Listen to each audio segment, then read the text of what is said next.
महिला डॉक्टर आत्महत्ये प्रकरणावरून होत असलेले सर्व आरोप रणजित निंबाळकरांनी फेटाळून लावलेत।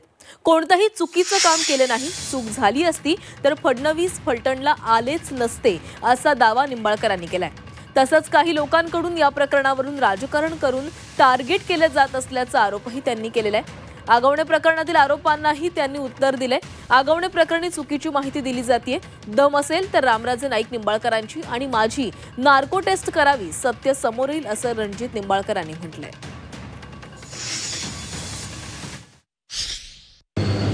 मी हे सगळं बोलतोय खरं मानू नका, पुरावे गृहीत धरू नका। जे काय सोशल तुमचं नार्को टेस्ट असतं आणि लाय डिटेक्टर असतं, ह्याला एकही माझ्यावरचा आरोप जर सिद्ध करता आला मी पुढे जायला तयार आहे। पण ह्या मंडळींनी कुमांड केलेले, ताईला पण बोलवा, त्या मेहबूबला पण बोलवा आणि ह्यांना पण बोलवा, चारही टेबल लाईनीने लावा। रणजित निंबाळकरची नार्को लाय डिटेक्टर सगळी टेस्ट करा।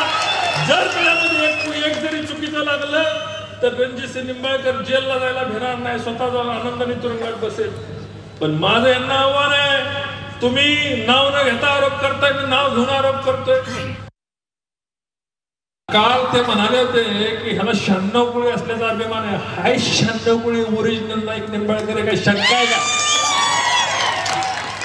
1200 वर्षाचा इतिहास खाली येतोय आणि डुप्लिकेट नाही, मिक्स नाही, काय नाही, ओरिजिनल 96 कुळी आहे।